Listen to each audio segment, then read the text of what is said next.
Oke, standby, kamera ready, sound ready, 3, 2, 1, action. Assalamualaikum warahmatullahi wabarakatuh. Selamat datang di video saya tentang motivasi dalam organisasi dan komunikasi organisasi. Di video ini saya Niswatu Nadofah dari RA2, Prodi Manajemen, Fakultas Ekonomi dan Bisnis. Di video ini saya akan membahas materi ini. Apakah teman-teman siap untuk memahami lebih dalam materi ini? Baik, langsung saja kita mulai ya teman-teman. Baik teman-teman, saya awali bismillahirrahmanirrahim. Yang pertama, saya akan membahas tentang motivasi dalam organisasi. Jadi, motivasi dalam organisasi adalah sebuah keahlian dalam mengarahkan karyawan serta anggota organisasi supaya mempunyai keinginan yang kuat dalam bekerja. Motivasi organisasi merupakan kesediaan untuk mengeluarkan tingkat upaya yang tinggi demi tujuan organisasi yang dikondisikan oleh kemampuan upaya tersebut dalam memenuhi beberapa kebutuhan individual. Nah, dalam hal ini, motivasi bersifat pengarahan, memengaruhi, dan berkomunikasi dengan baik kepada karyawan, yang kemudian akan menjadi penentu dari efektivitas seorang pemimpin. Jadi, ketua organisasi harus memotivasi para anggotanya supaya terjadi peningkatan dalam pelaksanaan kerja dan kepuasan kerja mereka. Apabila seorang ketua membiarkan anggota berjalan tanpa motivasi, maka kinerja organisasi dapat memburuk, mendapati kegagalan program kerja, bahkan organisasi tersebut dapat terancam bubar. Ada proses motivasi terdiri atas beberapa tahapan. Yang pertama, jika dalam diri seseorang muncul suatu kebutuhan dan kebutuhan tersebut belum terpenuhi, maka akan menyebabkan lahirnya dorongan untuk melakukan kegiatan. Jika kebutuhan belum terpenuhi, maka seseorang kemudian akan mencari cara untuk memenuhi kebutuhan tersebut. Yang kedua, yaitu untuk mencapai tujuan prestasi yang diharapkan. Maka seseorang perlu didukung oleh kemampuan, keterampilan, ataupun pengalaman dalam memenuhi semua kebutuhannya. Yang ketiga, yaitu melakukan evaluasi prestasi secara formal mengenai keberhasilan dalam mencapai tujuan yang dilakukan secara bertahap. Yang keempat, yaitu seseorang akan bekerja lebih baik kalau ia merasa bahwa apa yang ia lakukan dihargai dan memperoleh imbalan atau ganjaran. Dengan menerima gaji atau imbalan, kemudian seseorang dapat mempertimbangkan seberapa besar kebutuhan yang mampu terpenuhi dari gaji atau imbalan tersebut. Adapun jenis-jenis motivasi dalam organisasi. Yang pertama, yaitu motivasi prestasi. Motivasi prestasi adalah dorongan untuk mengatasi hambatan dan tantangan dalam mencapai tujuan. Yang kedua, yaitu motivasi afiliasi. Motivasi afiliasi adalah dorongan untuk berhubungan dengan orang lain secara sosial. Yang ketiga, yaitu motivasi kompetensi. Motivasi kompetensi yaitu dorongan untuk meningkatkan keterampilan pemecahan masalah dan mencapai keunggulan kerja. Yang terakhir yaitu motivasi kekuasaan. Motivasi kekuasaan adalah dorongan untuk mengubah situasi dan mempengaruhi orang lain. Nah, itu jenis-jenis motivasi dalam organisasi. Baik teman-teman, secara umumnya kita akan menginventarisasi apa saja yang didapatkan kebanyakan orang di organisasi. Yang pertama yaitu kemampuan menentukan pilihan terbaik dan menentukan prioritas. Mereka yang aktif di organisasi dilatih untuk pandai memilah masalah, mana masalah yang penting, mana masalah yang sudah dikejar deadline, mana masalah yang tidak terlalu penting. Semakin lama dan semakin banyak masalah yang berhasil disortir, maka kemampuan ini akan semakin tertempa. Yang kedua, yaitu teman, sahabat, dan partner. Banyak orang yang menjadikan 3 poin ini sebagai tujuan berorganisasi. Bahkan tidak dapat dipungkiri, 3 poin ini adalah salah satu buah manis dunia organisasi. Salah satunya yang paling banyak menarik orang untuk terlibat aktif di organisasi. Intensitas diskusi, dengan adanya diskusi melibatkan banyak orang untuk mengeluarkan pendapatnya sesuai pemikiran masing-masing individu. Yang ketiga, koneksi jaringan sosial. Poin ini salah satu yang banyak menarik orang untuk berorganisasi. Aktif berorganisasi artinya punya kesempatan mendapat banyak teman, punya kesempatan mengenal banyak orang, punya kesempatan berinteraksi dengan berbagai lembaga, misalnya sponsor, rekanan, dan interaksi-interaksi itulah orang yang berorganisasi dapat mengumpulkan jaringan dan koneksinya. Yang keempat, latihan belajar untuk mampu berbicara, menyampaikan pendapat, ide, dan gagasan pada orang lain.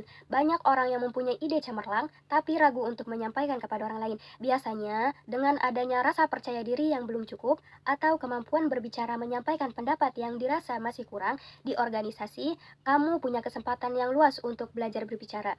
Mulai dari forum-forum kecil, sampai forum-forum yang melibatkan ratusan, bahkan ribuan orang, mulai dengan bicara yang kacau balau, sampai akhirnya kamu bisa mengutarakan pendapat, ide, dan gagasan kamu dan bahasa yang tepat.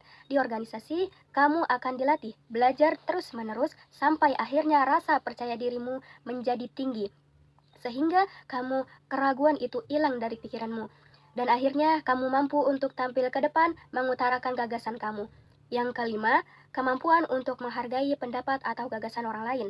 Ada banyak ide yang muncul dari banyak kepala manusia dalam sebuah organisasi. Menyatukan gagasan itu menjadi sebuah keputusan bersama, bukanlah hal yang mudah, meski itu adalah suatu yang sangat mungkin. Dalam diskusi misalnya ada banyak pendapat yang dikeluarkan oleh masing-masing anggota, tapi hanya satu atau dua yang akan dijadikan keputusan organisasi.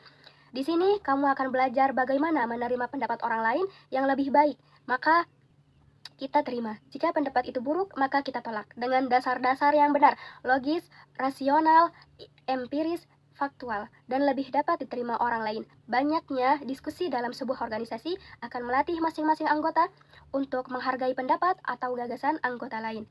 Jadi, kesimpulannya, motivasi merupakan suatu keadaan atau kondisi yang mendorong atau menggerakkan seseorang untuk melakukan sesuatu atau kegiatan yang dilakukan sehingga ia dapat mencapai tujuannya.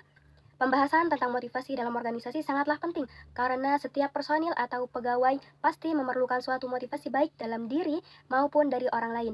Untuk itu, apabila seseorang sudah terdorong atau termotivasi, maka kinerja seseorang itu akan meningkat sehingga akan mempercepat proses penyelesaian tugasnya dalam bekerja. Kita lanjut ke pembahasan yang kedua, yaitu komunikasi organisasi.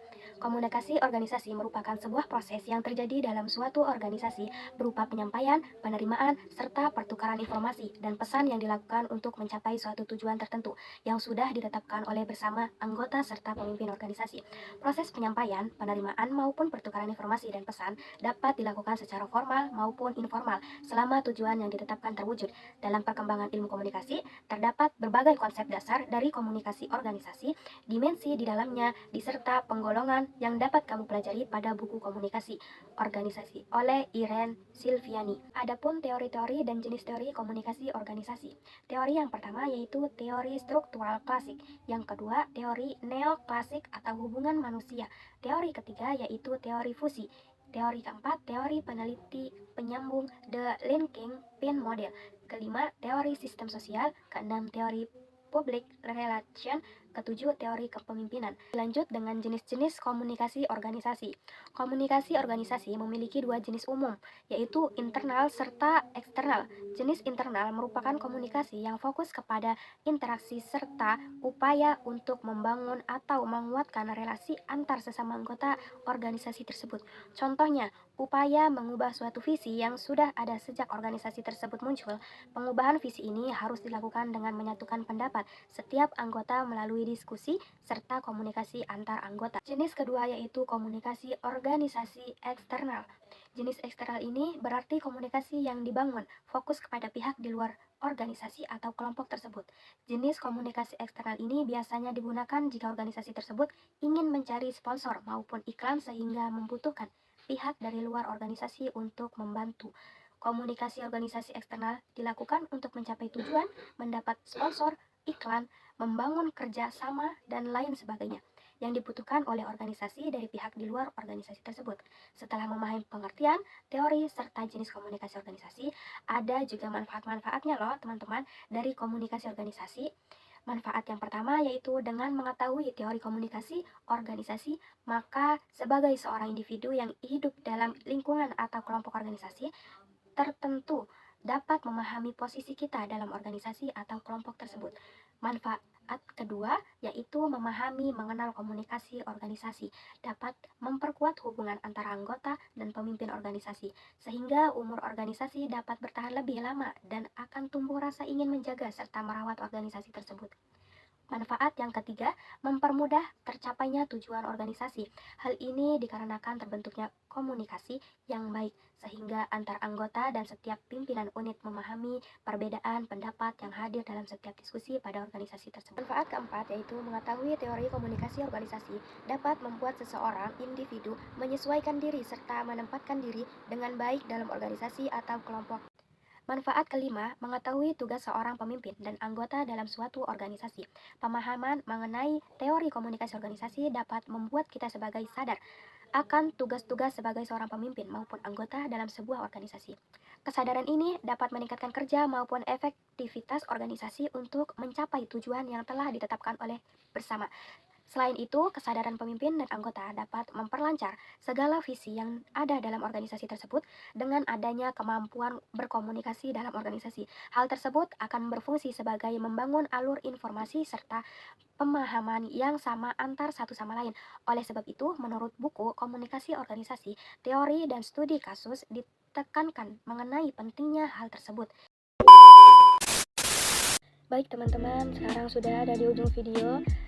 Semoga di video ini tentang motivasi dalam organisasi dan komunikasi organisasi ini, saya harap dapat membantu teman-teman memahami dan lebih baik lagi.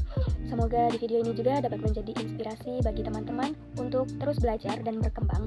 Jangan lupa like dan subscribe ya teman-teman. Bye-bye.